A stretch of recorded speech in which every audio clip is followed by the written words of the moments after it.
Hi, everyone. Welcome to this week's Mindful Moment. This is Robin, the Balanced Mindset Coach. I help men and women whose work has overtaken their lives strengthen their leadership by being courageous and starting to create balance. 2020 is here. Happy New Year. Did anyone start setting intentions, or have you set a New Year's resolution? If you want to know the difference, scroll back to my December 2018 post and find out why I don't believe in resolutions, but how intentions can help create meaningful internal attachments, allowing us to live our values out loud and energetically. Today, I want to talk about the word resilient. Many of you in the business world are thinking about your goals for 2020. You might be reviewing your 2019 performance with your teams or thinking about your own performance.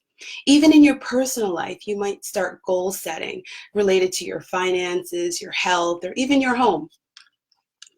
Well, in discussing 2019 and reflecting on what I delivered, the word resilient was used as a descriptor for me. And this week I've been doing a lot of reflection on that word.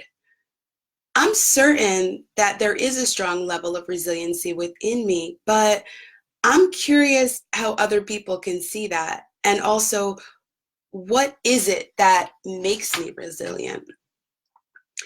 Resilience is defined by Verywell Mind as the mental reservoir of strength that people are able to call on in times of need to carry them through without falling apart. Psychology today speaks to resilience as a quality that allows some people to be knocked down by life and come back at least as strong as they were before. Rather than letting difficulties or failure overcome them and, kind of drain their resolve, they continue to find a way to rise. So if I start to unpack how others can see resiliency in me, I started to think about how I show up. Earlier last year, actually, I co-created and delivered this learning module to thousands of professionals around the world. This was such a great series, and I was very proud of the work that we did. And when it came to presenting the content, I didn't want to be afraid. I didn't want to be fearful. I didn't want my nervousness to come across because the material and the topic was so important. I didn't want my inner critic to sabotage me. And when I think about my intention, I wanted to be poised. I wanted to deliver with confidence and excitement. And that's exactly what I did.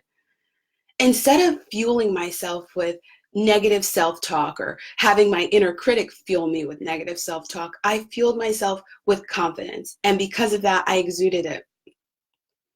So what does this have to do with resilience? What I didn't mention is that the content for this presentation was developed by a very, very small team of amazing colleagues in just a very few short weeks. Over the holiday, when most people were off celebrating, not only was I building out the content, but I was launching my coaching business. I was traveling. I was focused on self-care. At the time, it didn't seem so overwhelming, but when I think back, oh my goodness, it was a lot of work. And how in the world did I do it all? So instead of focusing on the fact that I was new to the role, I'd never developed learning content, let alone for thousands of professionals. I wasn't even certain if what we were driving was really aligned to what my senior leadership wanted.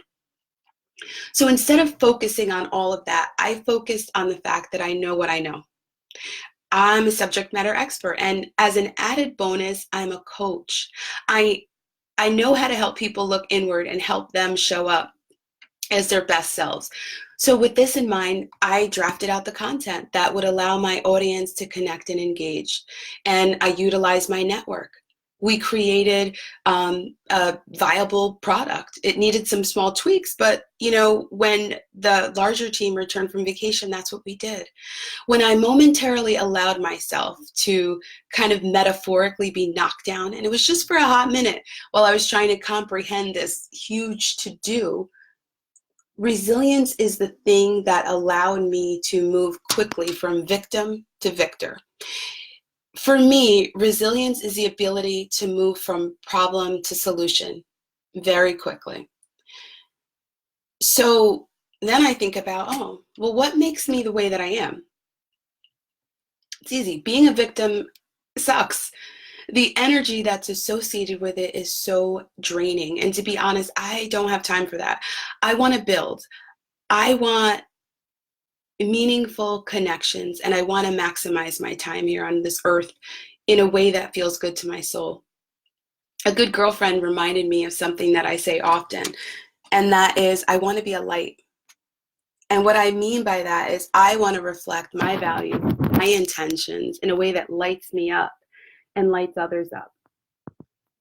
When you allow your light to shine as your authentic self, you never know the extent to which you can energetically lift other people up.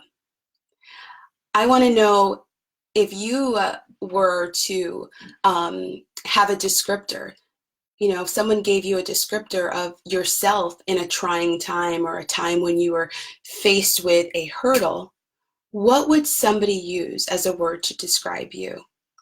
And does that word align with who you want to show up as in this world? Thanks for tuning in today. Share the video. Let me know what you think about this week's episode. And if you're ready to make some shifts and become more resilient and change your energy, go to my website and schedule a free 30-minute discovery call. To learn more about my coaching practice, go to thebalancedmindset.com and follow my Facebook page. Remember, a balanced mindset is key to creating a more balanced and fulfilling life. And that life can be yours today. Till next time.